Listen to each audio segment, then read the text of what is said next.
Soy Esteban Hernández, soy periodista, autor de El fin de la clase media, un libro que decidí escribir en el instante en que, a través de las historias de la gente con la que me iba encontrando en mi vida cotidiana, en mi práctica profesional, vi que estaban atravesando situaciones difíciles y que no comprendían por qué les ocurría. Eh, Fue un periodo de indagación donde fui encontrándome con gente muy distinta, situaciones muy distintas, que tenían unos problemas comunes, ¿no? Que son los que reflejo en el libro. No, no, en absoluto. Yo creo que también hay una sensación de culpa y de mala conciencia entre la gente porque percibe, con alguna razón, ¿no? que parte de la responsabilidad de lo que está ocurriendo se debe a su inacción, ¿no? Y esto es cierto, pero lo real también es que, aunque se hubiera actuado de otra manera, los procesos históricos son como son y no digo que el destino fuera el mismo, que no lo es, pero no hubiera cambiado demasiado, ¿no? O sea que no, yo tiendo ahí a desculpabilizar bastante, ¿no? Porque eran representativos de un estrato social y también de algunas de las ideas que nosotros teníamos hechas. Por ejemplo, tú pensabas que un abogado tendría la vida resuelta y será un abogado de mediana edad más aún, ¿no? Y que aquella inversión que había hecho en educación y en formación le acababa rentando, ¿no? Y lo tenías en la cabeza porque es lo que habías vivido, quiero decir, ¿no? Es un poco la situación social más o menos real que, ¿no? que habíamos tenido hasta hace poco, ¿no? Pero no es el caso, ¿no? Entonces, encontrarte con profesionales tan precarios a esas edades, ¿no? En una profesión relativamente privilegiada como podía ser el mundo de la abogacía, me parecía significativo. Y muchos otros de los personajes que están ahí lo están por su carácter ejemplar también, ¿no? Por reflejar una situación muy concreta, ¿no?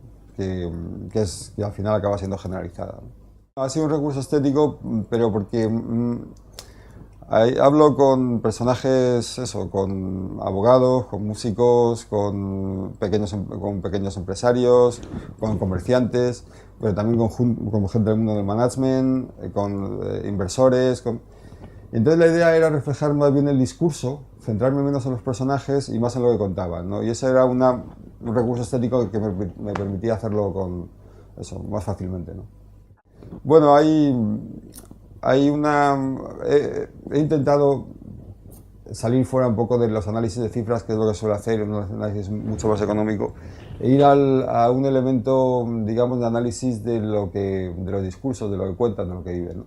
Entonces ahí sí hay un proceso de recogida de material, en muchas ocasiones académico, ¿no? En otras ocasiones de las ideas que están circulando en nuestra época, que venía a complementar y a dar sentido a lo que los personajes contaban, ¿no? de sus peripecias vitales, ¿no?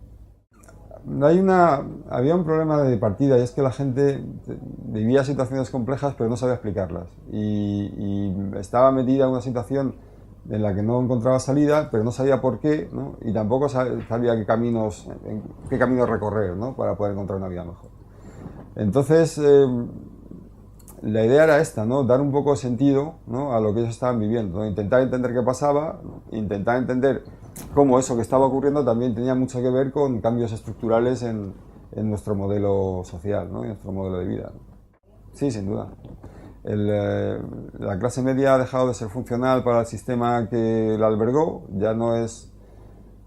La clase media era un poco la promesa de estabilidad en las sociedades, la promesa de seguridad, ¿no?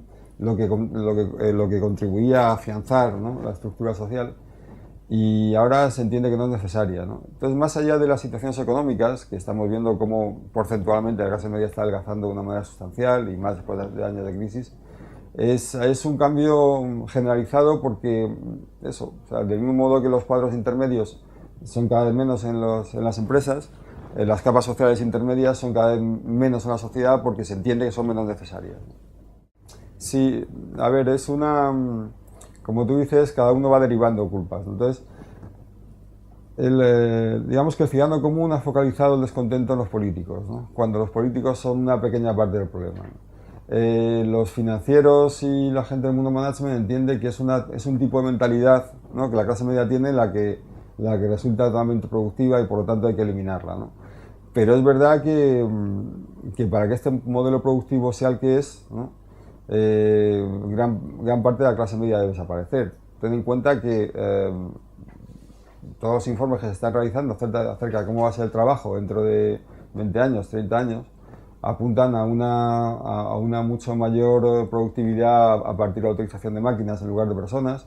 Quiero decir, hay experiencias, por ejemplo, ¿no?, en el mundo de la abogacía o en el mundo de la medicina, ¿eh?, a partir de la sustitución de abogados por software informático. Los Big Data prometen también que van a acabar con gran parte de los empleos, ¿no?, a partir de la utilización de bases de datos centralizadas que permitirán que un profesional no cualificado te recete lo que sea porque habrá conseguido el diagnóstico a través de esos elementos, ¿no? Y así sucesivamente. Se habla de cómo los camiones no van a llevar conductor porque será a través del GPS. Bueno, todo ese tipo de panoramas, si realmente se lleva a cabo, como se cree, eliminará gran parte del trabajo y con eso gran parte del trabajo cualificado, ¿no? Bueno, hay un primer elemento material en el que tampoco he reparado demasiado, porque hay una encuesta de julio de este año del CIS, en la cual el 72% de los españoles se definen de clase media, ¿no? Entonces es un asunto de autopercepción, ¿no? Si crees que eres de clase media, ¿no?, pues algo de clase media tendrás, ¿no? Y también un asunto de valores. Yo creo que la clase media tenía que ver con esto, con la estabilidad, con la seguridad, con la creencia en que el futuro iba a ser mejor, con que si tenías 30 años, cuando tuvieras 50 ibas a tener mayores recursos, que tus hijos iban a vivir mejor que tú, ¿no? Todo con un cierto respeto a las normas, con una creencia en el sistema, ¿no? Todo esto era muy de clase media, ¿no? Y estos valores yo creo que definen todavía esa capa social. Sí, la crisis está en todos los estratos ya.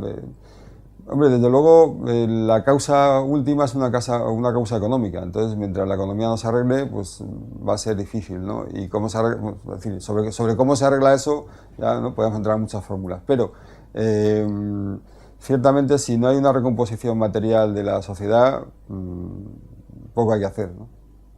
Sin duda, sin duda. Uno de los elementos más evidentes es que los hijos están consumiendo los recursos de los padres, ¿no?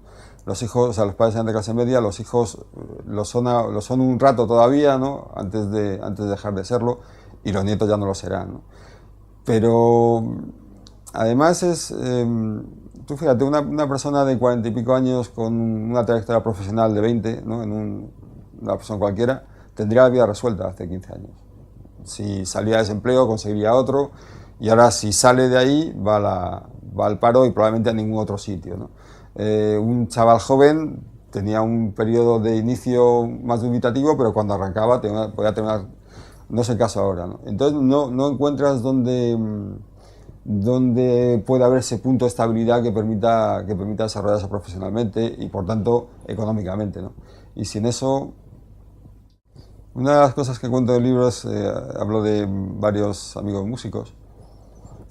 Y bueno, tú entendías que si alguien se dedicaba a la música, pues bien, pues servía copas, ¿no?, y se ganaba la vida de camarero y por la noche pues tocaba, ¿no? Porque entonces asumías que debía tener una vida precaria a la espera de tener un pequeño éxito que le permitiera hacer algo de lo suyo, ¿no? Y bueno, eso era un poco lo que creíamos.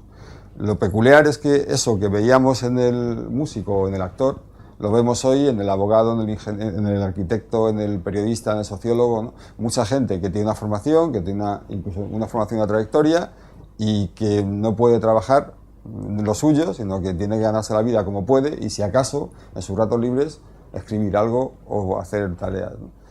Entonces esto sí me parece un cambio social significativo, ¿no? Porque implica que la educación y la formación, todo aquello en lo que has invertido, no sirve para nada, ¿no? Y esto es...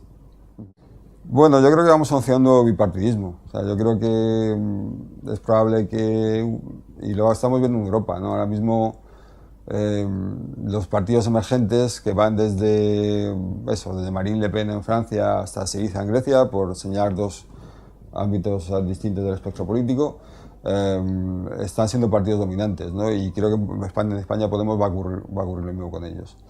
Lo cual supone que tendremos una fuerza nueva, ¿no?, por así decir, que estará situada ahí, y una fuerza de las antiguas situada enfrente, ¿no? Con lo cual el esquema se va a producir. Pero si lo que me preguntabas era si la gente estaba cansada de este sistema y por lo tanto del bipartidismo como, ¿no?, de los dos partidos principales, ¿no?, como parte de ese sistema, te digo que sin duda.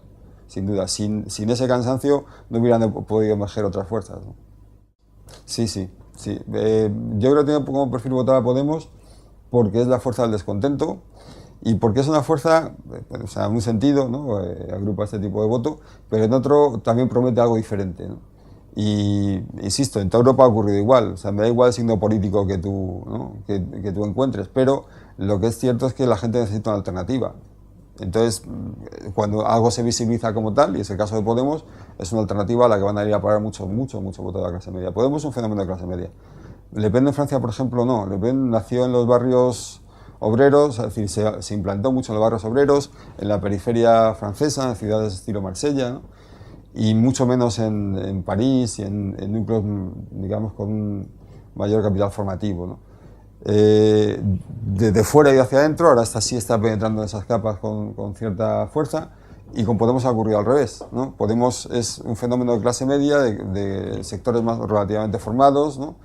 Que luego irá irradiando, pero se ha implantado justamente ahí, ¿no?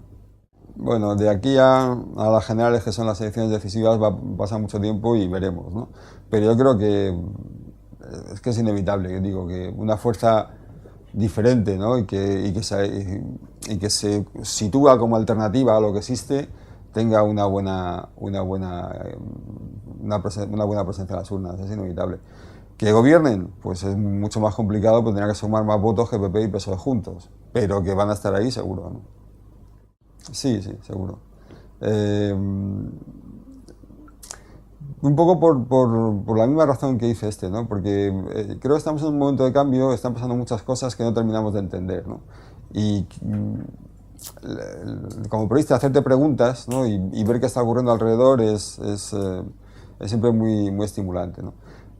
Pero también es verdad que en la medida en que puedes encontrar algunas respuestas y que puedes hablar con unos u otros o indagar y encontrar algo, termina siéndolo mucho más. Entonces sí, voy a escribir seguro por intentar entenderme y por intentar entenderlo, ¿no?